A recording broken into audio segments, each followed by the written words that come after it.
Only 4 episodes left, and then I am going to enjoy some summertime. Taking July off. Get them while they're hot.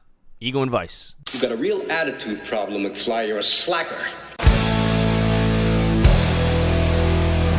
Born and raised in South Bay, lower class punk ass, I was Northwood grade. I had it made. Spent my nights drinking with my mates. Just a short bus ride up to PA. Red River Red. Then I hit the wall and I knew I had to bounce. They still say that 19 years ago, and I got the hell out.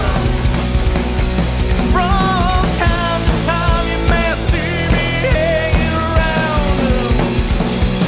Now I feel like a stranger in this town. Crossing roads is where I learned to play.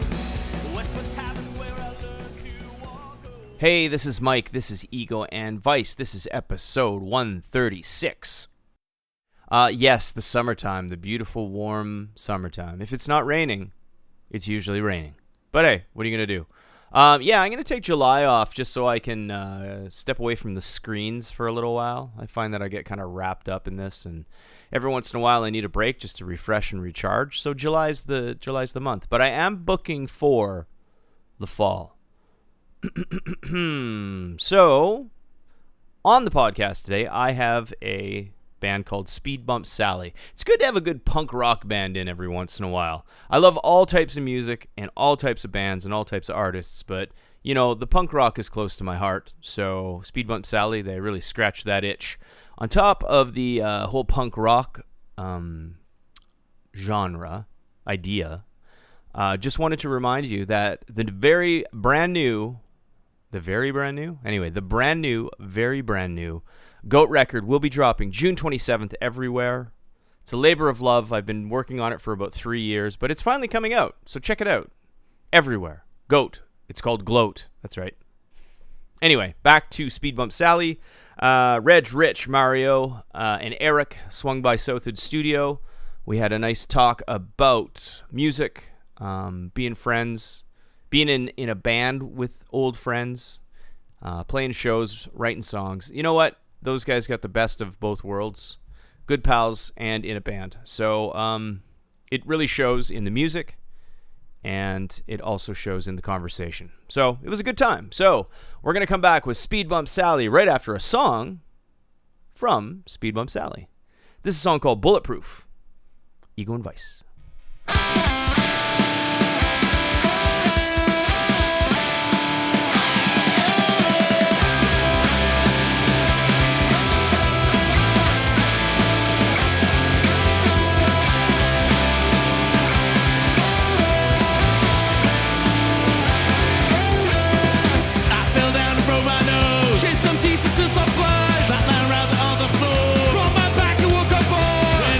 She was gone. Sold my money and my dog.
Hey, we're back. This is Ego and Vice. This is episode 136. My name is Mike, and as promised in the intro, in Southwood Studio, I have supposed to be 4, but 3 members of Speedbump Sally. We're still waiting on somebody.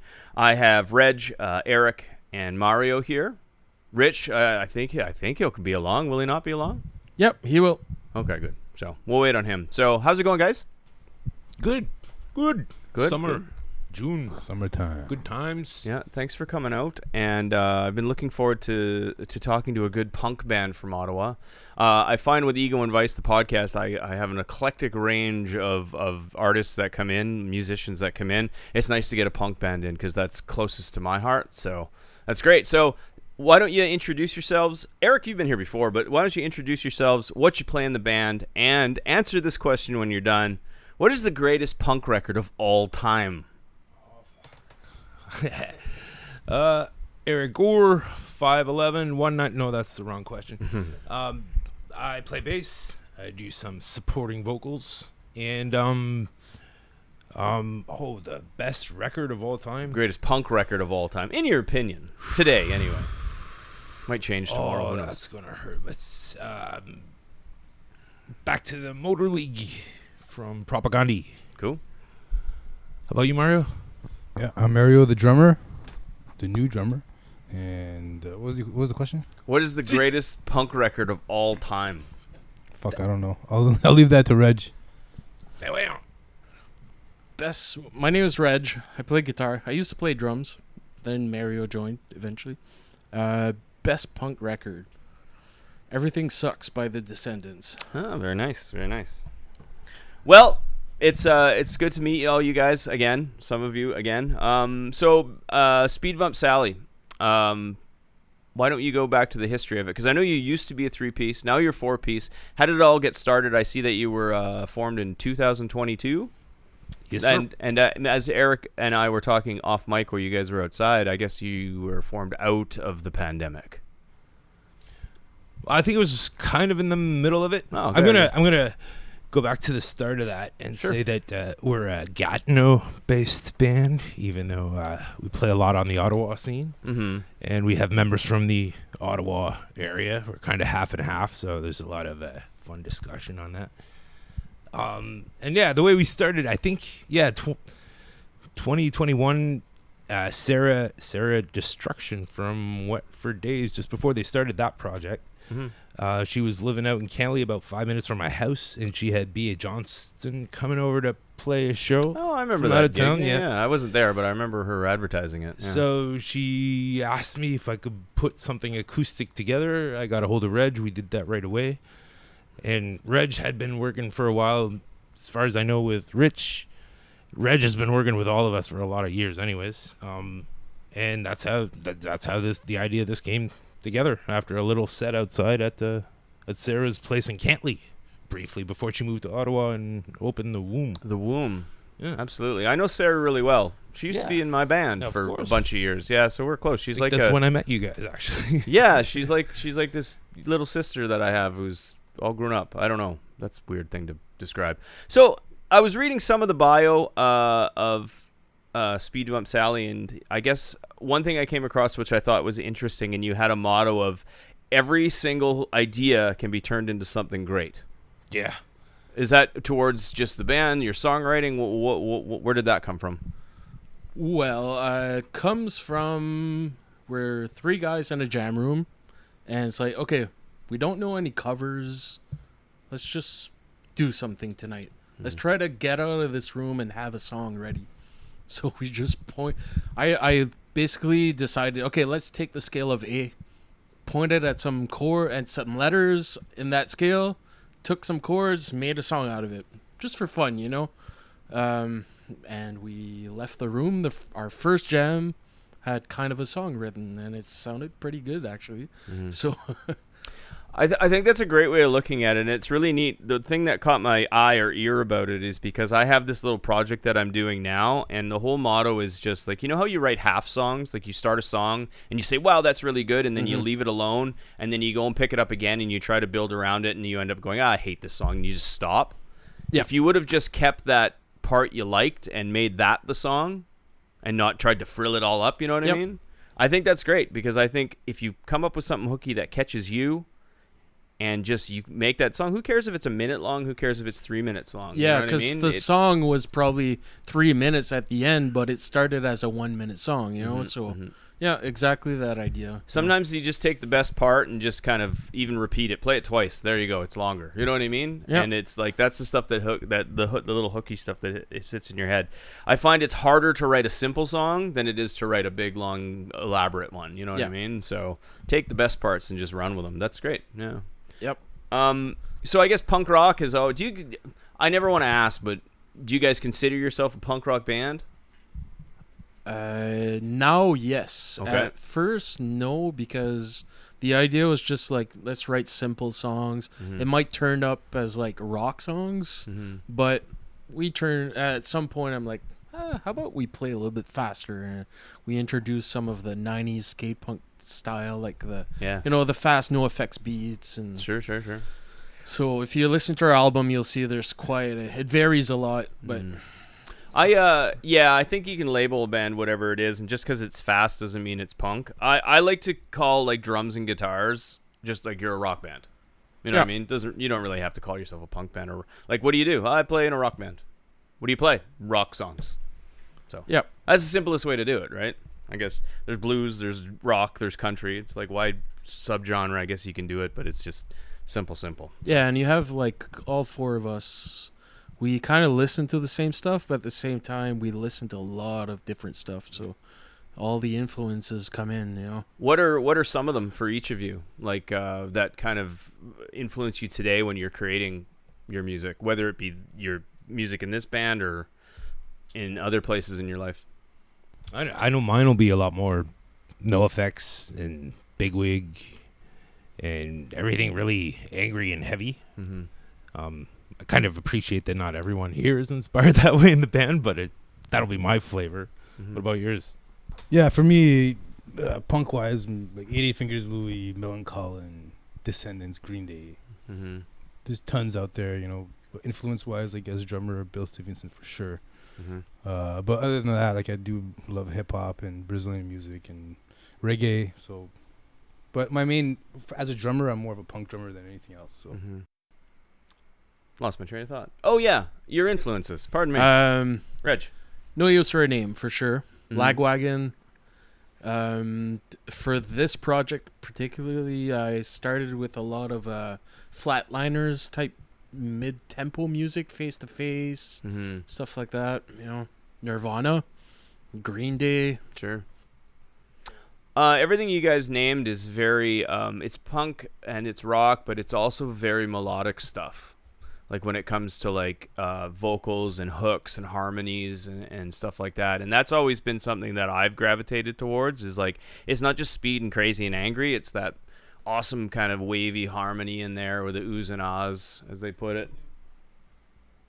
Hey, Rich. and he shows up. Rich, come have a seat, buddy. Have a seat. I might edit that out. We'll just pretend you were here the whole time. We're used to him being there. That's part of the act, friends. Hey, Rich. Part of the act. What was it? Your favorite bands or your influences? No, before we go there, I'll get you to introduce yourself. What do you do in the band? And the question of the day is, what's the greatest punk rock record of all time? Jesus Christ. All right, so I'm a singer, songwriter, guitar player in the band. I'm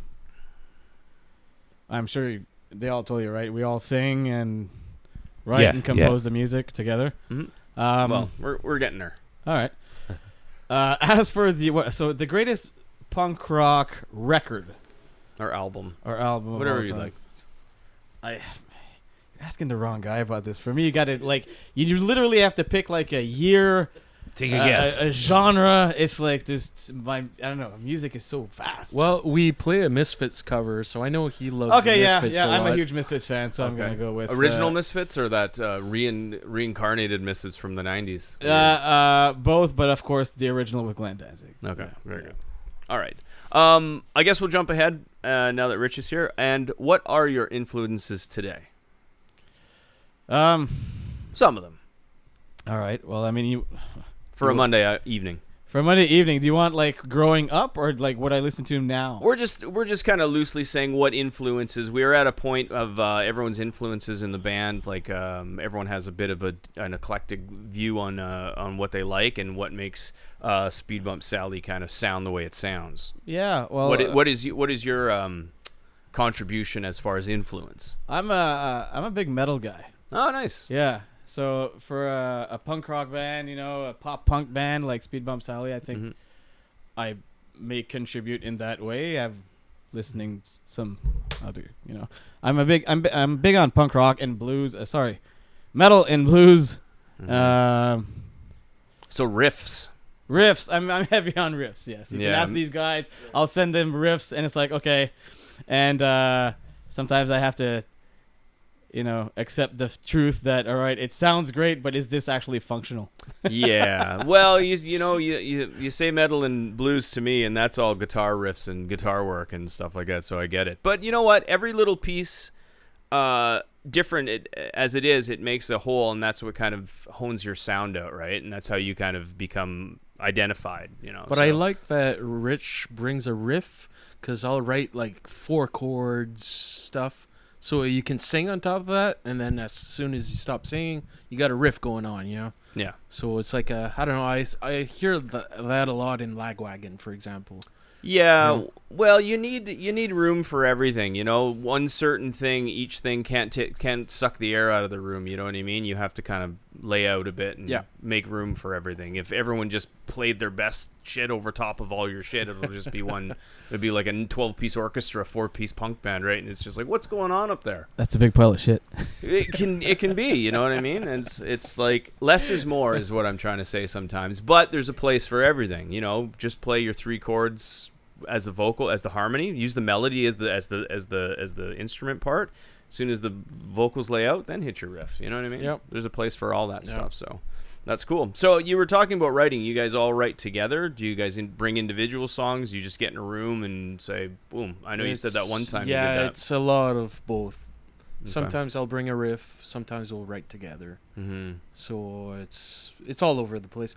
And also I started with this project with the intention of like I just want to learn how to write in new ways, because we're always stuck to our formulas and yeah, you get kind of complacent. Let's try something new, see what happens, and I think we've all been friends for a long time, and I think it helps that we could just talk to each other. If your idea sucks, your idea sucks. We can just move on, and nobody's hearts are broken. Honesty is the best policy. There's a lot of laughter in this group, and I think it comes before the music sometimes. But so it's like nobody's fretting anyone, and it's kind of easy going. So I don't know. It's been a good recipe so far, I think. It's a constant that comes up on this show a lot, where it's like you'd rather play with people who aren't like virtuosos, but they're cool people, than playing with like the greatest players of all time who are absolute dicks, right? It's just easier to all get along. Ego is the worst thing in local music, and if you're just trying to have fun and someone comes in with a big fucking ego, it's just like the worst, right? Because it's toxic and it just sucks the fun. Are we working for the better of the band or your ego? Yeah, it's kind of like, easy to break down when you. There's another good saying that I've always lived by: serve the song.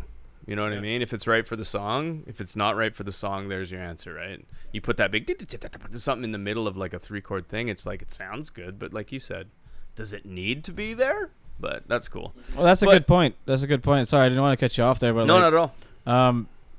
That's something we do when we record. Mm-hmm. Like we'll have, let's say there's this spot where we're not sure. We'll try 2 or 3 different things, and at the end of the night, it's what we all agreed on sounded the best, right? Mm-hmm. Yeah. And so, like, whoever brought what piece to that part, it doesn't matter. Mm-hmm. What matters at the end of the line is what sounds the best. Yeah. And if you all agree it sounds good, then that's all you need, right? Yep. Like Exactly. and if nobody thinks, other than the 4 of you, thinks it's good, it doesn't matter. You know, because that's where you are.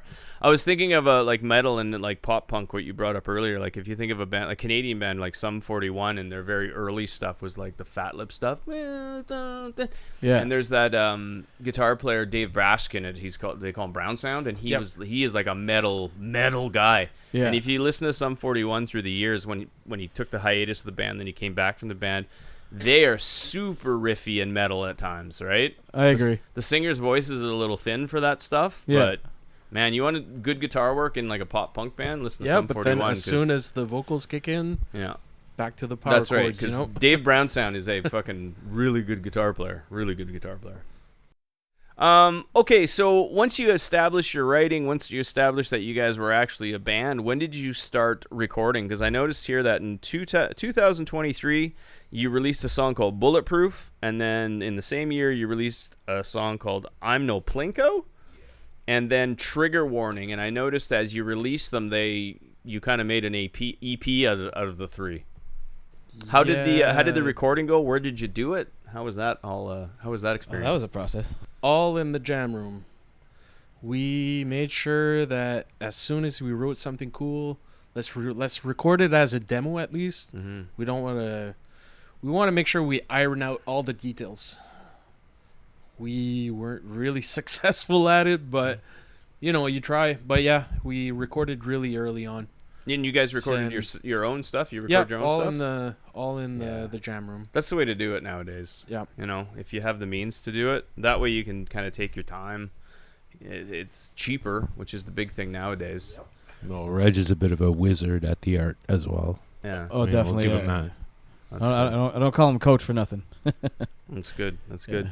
So, Bulletproof, I'm No Plinko, and Trigger Warning, were they recorded all at the same time, or did you actually record them as they came out, like over the course of... No, they were... Well, the drums were all recorded in one shot, and then we kind of, like, as we went... The in vocals, New Brunswick? Because, the drums I actually recorded in my parents' basement on close to Christmas when I went to visit them in New Brunswick, but then I brought out all the audio files. We did the vocals... The guitars were pretty fast, but the vocals, we did it as we went. Mm-hmm. It's like, guys, we need a single in a month. Okay, let's go record the vocals, and it's done. I'll mix it. That's it. And then same thing when we went to I'm No Plinko. All right, guys, we need to do vocals. Were you a three-piece when you did those three songs still? Yep. That was prior to you joining the band? No, I was... Oh, Mario. Pardon me. Yeah.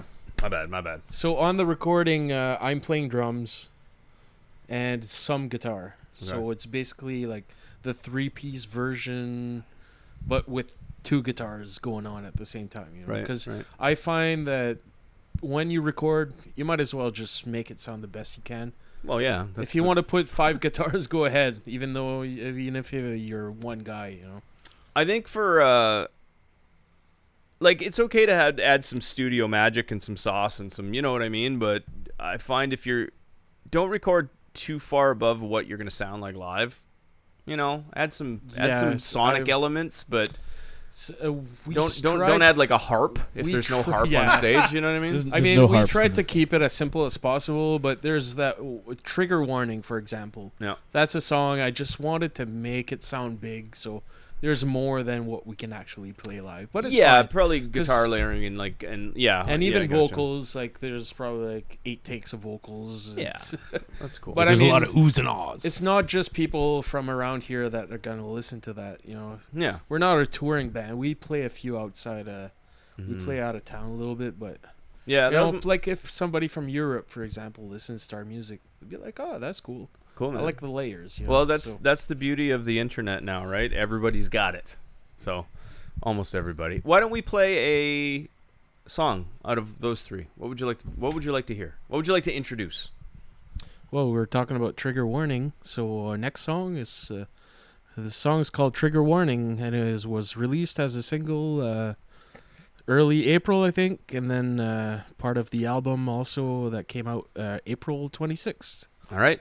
From Reg's mouth, this is Speedbump Sally with Trigger Warning, right here on Ego and Vice.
eventually change your mind. You couldn't be right all the time.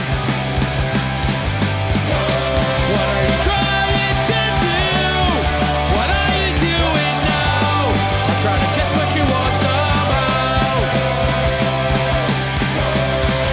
Minding your own business was never an option.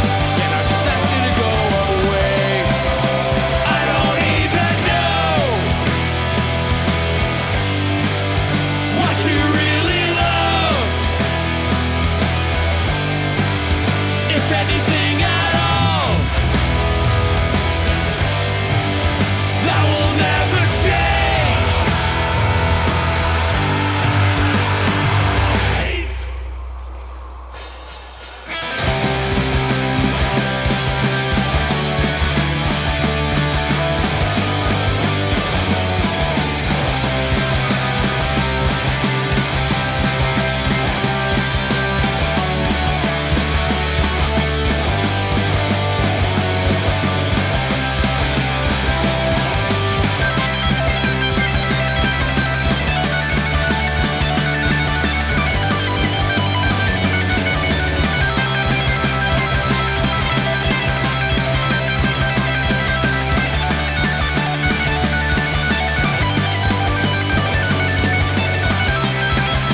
I don't even know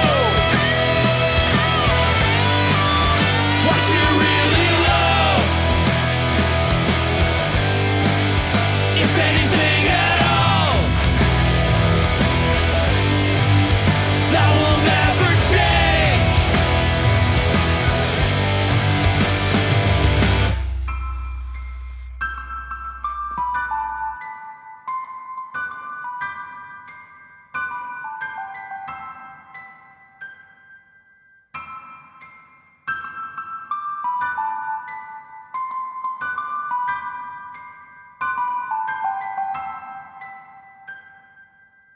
Okay, we're back. Then the self-titled Speedbump Sally. Seven song EP. Do you call that an EP or is that an album? An EP, I guess. Okay. Um, In 2024, so that came out this year. yeah, tried to make it an album, but we cut a few songs, so a few or You one. didn't make the cut. But yeah, And that was recorded the same way. You guys did it yourselves. yeah, Yeah, exactly. See, we did quite a few a bit at the same time. We kind of integrated Mario into the mix, so then we sideways to recording everything. We were jamming as a new format. So Reg had to move up on the guitars. Mario jumped in on drums. We're also composing new stuff or taking notes on the new stuff we're composing, such as whatever didn't make the cut for that release. So we've been lucky to play some shows at the same time, but we've been nothing but busy on a weekly basis getting shit done. Cool. So that was my question: is the self-titled 7-song EP album the four of you guys? Like that's the full band? It's the three of us, and then like he was saying, Mario, we were just jamming in parallel. So I see. Okay. Mario is for now just our live guy. Oh, I see. Oh, okay. So, but going forward, he's going to be recording on drums also. Cool. What made you guys want to add more members or more stuff? Just because you so many layers on the 3-piece recording, you figured you start adding more live stuff or what? Well, 2 guitars is always better than Mario and I were in another project on the side called Dendry Boat, and it fell through. And when he became available, it was kind of a welcoming and open arms. 2 guitars would make it sound a little better, and that was a direction. I'd been wanting to have this guy up front with me for a long time. Well, with us. You know what I Yeah, mean? because at So- first, me playing drums was just like, I really want to play drums in a band. You want to or you don't want to? No, I wanted to. Oh, you wanted like, to. It was. I played drums in a band once, and it didn't last too long. But it's just I love playing drums, and it was my way to just like unleash, you know. Mm-hmm. But at a certain point, like Rich said, it's especially his metal background. You know, I want to play double solos with you, man. Let's Dueling go. guitars, man. Dueling guitars. But not just that. I mean, this guy is like, you know, he can sing like a champ. You know what I mean? And his just what he brings to the guitar playing, and it sounds just like you said, 2 guitars is better. It sounds fuller. Yeah. You know what I mean? I was I was a 3-piece for years and years, and when Sarah joined the band, it was very, very different. I liked it. It's just, I don't know, it was cool. You could do more. You could add more depth. You know, you can, even if you just wanted to kind of lay out and not play the guitar and just sing, you know that it's covered. As a 3-piece and the only guitar player, you just kind of can't stop. I guess I got to play guitar this whole song. So Yeah, anyway. like right now we have a new song we're working on. And it's just like, it just needs that one riff, but Rich, he's just playing harmonics on his fretboard, you know? Yeah. Just to fill the sound, you know? So, Yeah, and it sounds good, and it right? sounds so cool. It wouldn't be there if it wasn't for us being a 4-piece now. Yeah, You know, for sure, so- for sure. And like you said, you're adding extra stuff on the recording to make it sound bigger. Now you can do it like live, Yep, right? exactly. So, cool. No defining lead singer. Is that still true? Do you guys all still share vocals? Yes. Like Yes. lead vocals? Yep. Actually, Mario's gonna get in on the mix too. I know it. And is that because you write the songs that you're singing are the ones you like kind of brought in, or do you sing other people's? Do you trade them up, or it's because there's so much work involved in writing songs that it's like, hey guys, I don't have time to write lyrics for this one. Can you do it? You know, I'll point at somebody random. So yeah, all right, cool. We've I'll all do that done my it. own We've time. all done it before. So that's there's a bit of a we all have a bit of a background in the songwriting. So Yeah, I mean, it's a lot of things. songwriting and singing, and we all bring something different to the table when it comes to the vocals, and that's something we keep in mind when we write our stuff too. It's like if we're writing something, it's like, hey, you know what? He would sound great at this part. He would sound great at this part. This would sound great with all of us together. yeah, it's one of the parts that blows my mind is to write something and then to hear them sing it their way. And some of the stuff that they wrote when I started singing too, just like I don't know, because I wouldn't have come up with it, and then it really sticks to you because it's kind of like a new discovery. yeah. I think Like so. I've seen Rich bend some of my stuff where I'm like, yeah, no, just keep doing that, please. Well, that's like what Reg touched on earlier too. You get used to the same way of writing, and it's cool to write with other people, especially in vocals, where you have a vocal line and you're singing it over top of the thing you wrote, and you always kind of fall into that format. And then you say, "Hey, can you try singing this?" And it's a completely different thing you didn't even think of, and you're like, "Fuck, that was cool, man." Like, I've handed you guys texts where I was just like, cut out whatever, just pick what you want. Yeah. Stay in the topic, that'll stick to the glue of the song, but Yeah. just pick what you want in that paragraph, and you guys made it work. No, that's really exciting to write with people. Like I said, I wrote the newest Goat record. Like I wrote like 16 songs, and they're all me. I had a couple of friends come in and just did some backing vocals and a little solo part. It's my favorite part of the recording because it's not me. You know what I mean? I'm so sick of what I do and play. So I get excited about you guys a whole lot more. Right? Than myself. it's like, hey, that wasn't me. That was really good, you know? Because I'm convinced I'm an absolute hack and I'm terrible. Everything I write is the biggest piece of shit on earth. But when someone else plays with me, it's like, wow, that might not be that bad. Now, Yeah. you just Yeah, saved that yeah, song. Yeah. So I anyway. think we all have that moment when we're recording, and like he knows what he's doing when he's recording us, you know. Yeah. But it's then you hear it when it's all put together, and it's like it just blows my mind. It blows my mind every time, you know. Yeah, nothing kind of beats that. There's two parts of being in a band or making music that I really enjoyed is live shows, but that time when you hear the first mix back of something you recorded, you Absolutely. can't really beat that. You know what I mean? You hear that shitty fucking jammed out version every time you jam, and then you hear it beautifully come back through the speakers. for and you're us, like, it's a lot of. Yeah. yeah. We will record, let's say, the bass, and then there's no guitars for a month. Mm-hmm. And then, hey guys, I think we should record vocals and guitars on this one. And then we layer new guitars, and it's like, oh, all right. Starts It coming sounds together, just right? like Yeah. every time we're just like, yeah, I love this. Mm-hmm. And then we add vocals, and then we add backing vocals. Just like every time it just blows our mind, and we'll just put it on repeat at the end of the night and listen to it like 5 times in a row and be like, yeah.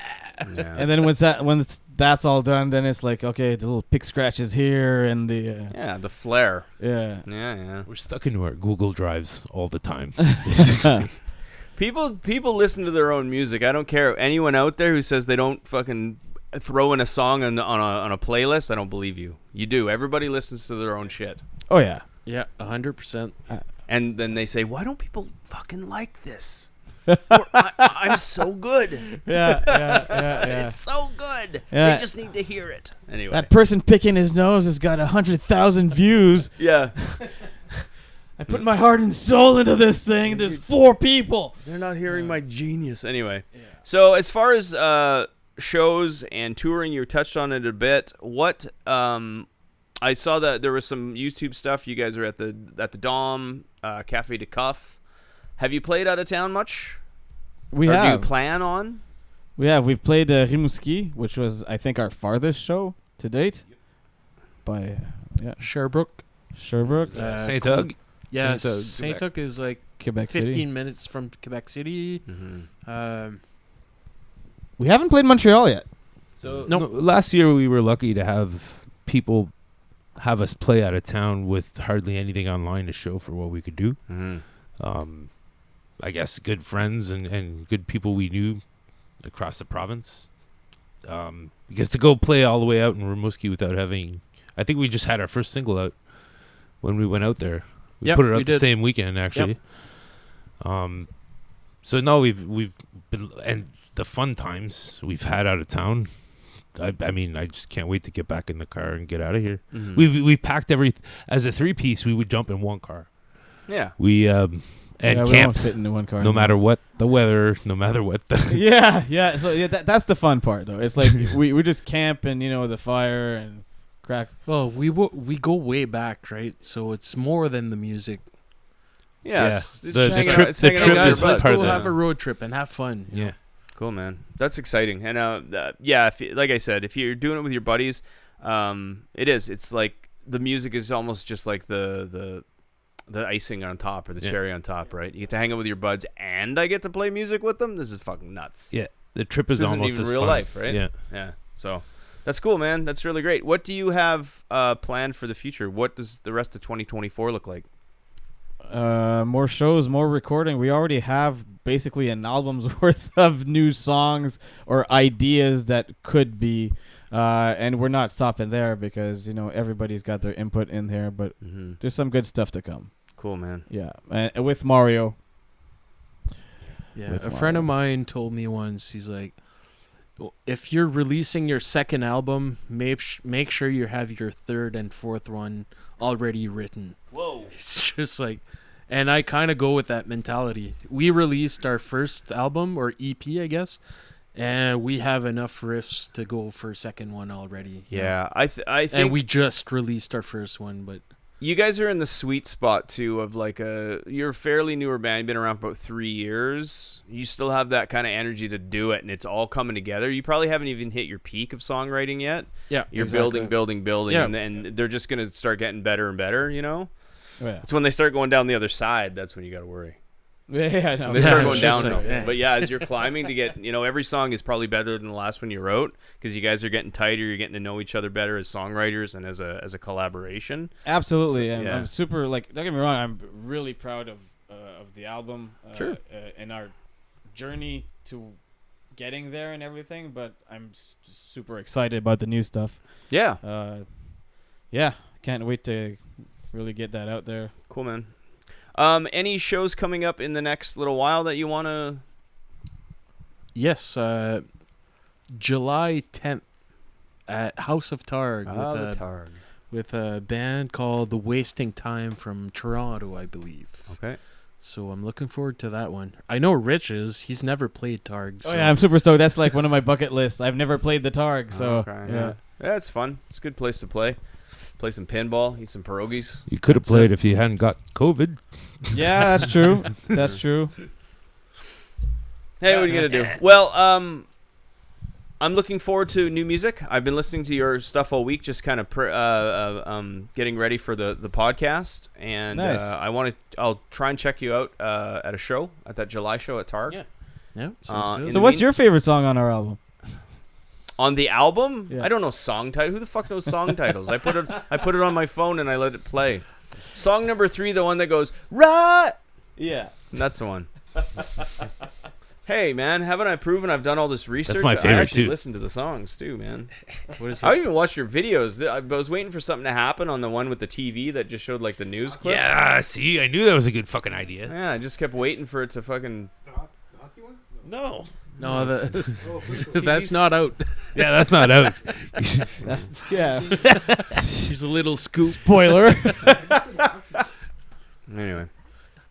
So I guess there's new stuff coming out. Anyway, cool, man. Thanks for telling us about the band. I have a rapid question game that I want to play with you guys. Is that cool? Rapid fire. Let's do it. Time for 13 questions with the band.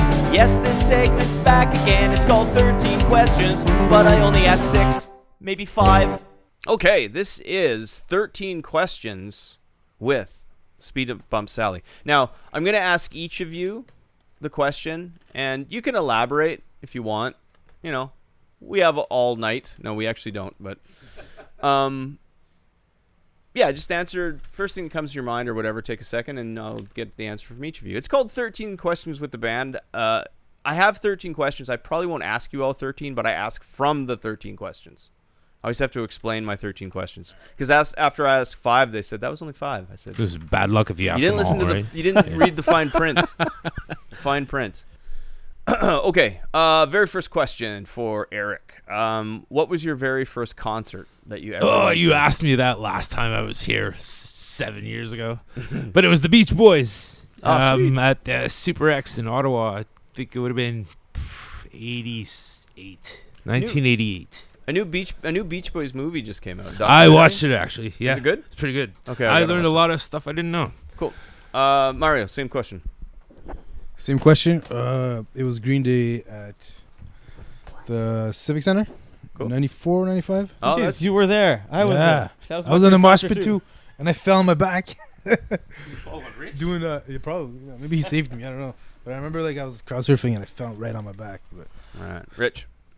It was Green Day at the Civic Oh, Center same in show. 94. Yeah, and I'm not kidding you. It was like the Insomniac tour or something like that. I believe you. It was Dookie, right? And yeah, he got drunk and pissed in the crowd. It was fucking awesome. Yeah. There's a pod my ego and vice question thing. I love when people say same. They don't answer. They just go same. So, anyway, Reg. I went to see Tom Cochrane with Amanda Marshall. That was my first concert. That's a good Canadian concert. with my parents. I respect that. Was it at like the Carp Fair or something? No, I'm it was in Moncton, New Brunswick. Oh, I see. That's where I'm born and raised. Okay. But it's funny because we went to the record store before going to the concert, and I bought a Nirvana single. I think it was like Smell Like Teen Spirit. I had the single, the B-side, even if in its youth, I'm like, I've never heard the song. So the whole concert, I'm just like, I can't wait to get home and listen to Nirvana. Cool. Yeah, man. Nirvana was a big deal when that came out. Eric, what is your desert island record? If you got stuck on a desert island for like 10 years and you could only bring one album, what would it be? Just the NoFX Decline single. Just 20 minutes Oh, yeah. over and over That and one over again song. for 10 years? Yeah, it'll make me cry. There's lots in there, though. Oh yeah, There's a lot going on there. I've had my friends play it live at Club Saw last 2 years ago, and I got Emu. So yeah. Emo. All right, Emu. Mario. Desert Island record or Desert Island album. the Descendants album, what's it called? It's like a mix of all of them. Like with the summary. The summary. Yeah, it's like a greatest hits one. Yeah, that one. Yeah, that's a good album. Okay. Rich. It's a toss-up between the original Garage Days by Metallica, the 5-song EP, The 590. 598 sale. That was yeah. good, man. That was really good. Or Weezer's Blue album. Classic. Yeah. I care. Yeah, I like that. That's good. I never get tired of either one. No, yeah, I like that Metallica EP with they play all the Diamond Head songs. Yeah. Diamond Head, yeah. Anyway. Killing Joke, I think. Eric said the Decline, and it's probably the same for me. But I'll say something else. The Dookie album by Green Day for sure. Another classic. Yeah. What a good album. Yeah, it really is, eh?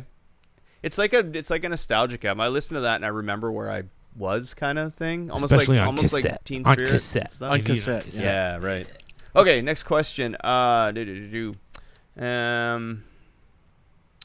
What means more to you when you listen to music? Music or lyrics? Oh, that's hard. It's how much I want to punch air. So usually it's music, but sometimes it's lyrics. And I'll leave it at that. 50-50. It's all about balance. Yeah, I'm more of a musical person, but sometimes the lyrics matter a lot. But in general, it's more the music and the drums. I listen to the drums and bass more. But yeah, lyrics always, I don't know, have an impact. Especially, I don't songwrite. I'm not a lyricist at all. But sometimes it hits me hard, and I would say 25, 75 music. Cool. For me, it's definitely one or the other. All the guitars and shitty lyrics, go with that. Or you can have like some Bob Dylan stuff, which is a lyrical masterpiece, and just folk music in the background. So Yeah, that's fair. Yeah. Reg? For me, it's all about the music. 100%. Yeah. I don't really listen to the lyrics that much. And I even see myself singing lyrics to a band I love and be like, oh, that's what they're saying 20 years later, because it's just muscle memory. That's all it is. That's cool, man. Would you say that your favorite song, you could just pull the lyrics out and put some other lyrics in? It wouldn't matter? No, because there's a certain, I don't know if I'm using the right word, but cadence or, there's something to the specific word they're using. So the lyrics are important, but the words are not important. I see what you're saying. I see. So the melody is part of the music. Yeah. Gotcha. That's fair. Eric. we're so different in that perspective. Yeah. Uh-huh. If you had a time machine and you could go back to any moment in music history, what would you want to go back to? I wouldn't go back. I wouldn't go back right now. Let's stay right now. I wouldn't go back. Mario? Okay. I'd definitely go back to see Jimi Hendrix and the Ramones. The Ramones back in the day, actually, fuck yeah. Yeah, I gotta agree though. You ever seen the Ramones live? Their live shows, they're fucking better than they are on record. But I wanted to see them at like CBGB's or something, Yeah, New York. Yeah, before I was born. So I was born in '81. So. Rich. Honestly, early day Metallica, like when I was a kid listening to them, but like being able to appreciate it at this age, I would seeing them in their prime. I would, in that sense, I would go to the first leg of the Master of Puppets tour before Cliff got killed. Exactly. Where it was just energy and fucking awesomeness. Yeah, you're right, man. Reg. That's an easy one. I've thought about this a lot. Nirvana in Montreal at Fouf's. Good show. Oh, Yeah, I think it was in 91. And that's where I'd go if I had a time machine. Cool. Okay, a couple more questions. Who would you love to open for as a band? Speedbump Sally. Who would you guys like? This could be a collective answer. It's a funny question because we were talking about this at the last time we were at the jam room. How how cool is it to have somebody you looked up to just collaborate with you on something, or even open for them, or but never actually thought about this for ourselves, for myself anyway. Yeah, I've opened for a lot of bands that I like. So to me, I'm at the point where it's like, all right, it's just part of playing a gig. I don't know, man. But if I had to answer, I'd say Lagwagon, 100%. Okay, cool. You guys? Same? Same? We got some sames? Nice. Sames. Love the sames. Okay, 2 more questions for each of you. What advice would you give yourself as a kid? Knowing what you know now. It'll get better, buddy. It'll get better. Yeah, me, it's actually learning how to play an instrument because I'm self-taught, and a lot of times, like, I don't know. I wish I would have maybe have like one of these how these guys learned. They're just such good musicians, and I'm like, oh, that's my Can of corn. How can I say this? I had a lot of detours along the way. So I think I would just tell myself to just keep focused on the music. You hit a lot of speed bumps. Hit a lot of speed bumps. Yeah. Well played, sir. Yes, yeah. I would go back and tell myself that it's okay. Nobody knows what they're doing. That's fair. Because Stay the I think course. it's human nature to compare yourself a little bit to others. And you think everybody knows everything. But no, everybody's faking it. Yeah, everybody's fucked up. We still say that, right? No, we still think that. Fake it till you make it. Yeah. All right. The last question for Speedbump Sally is, who is Speedbump Sally? Think about that one for a minute. Are we talking about like the name or us as a band? I don't know. What are we talking about? It's a kulikui. Interesting. I never went that far. I'm down the rabbit hole and I'm afraid. A bunch of friends with, the same kind of passion and love for music. As much listening to it as playing it, as going to shows and creating it. I think Speedbump Sally is a ghost that came out of a viol. Well, hard to beat that answer. I really want to thank you guys for being on Ego and Vice. It's been great getting to know you. Been great seeing Thanks, some friends again. Yeah. Thanks and for having I us. wish you nothing but the best in the future. And Look forward to coming back. I think as buds, you guys have a long way to, like, a long history, or not history, a long future in front of you. Yeah. Yeah. Thank Thanks, you. man. Unless you Thank just you. hate each other and beat the shit out of each other on stage, That which would I hope I'm just at that show. Anyway, take care, guys. Thanks a lot. Thanks, Mike. Thank you. See you.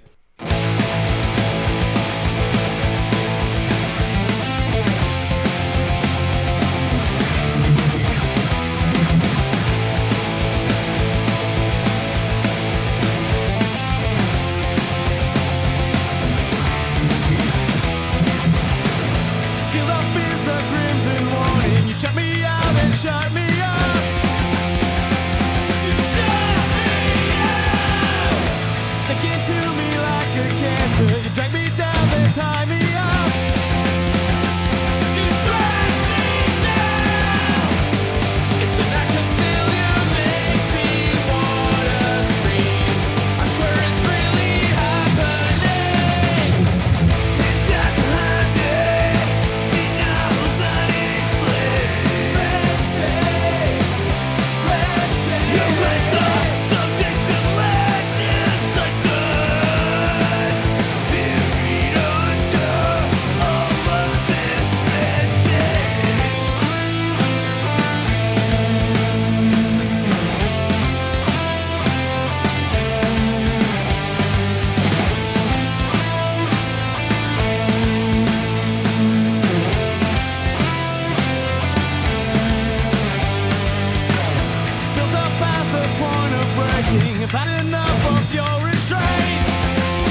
Okay, that's the end of episode 136. I'd like to thank the guys from Speedbump Sally coming by Southwood Studio.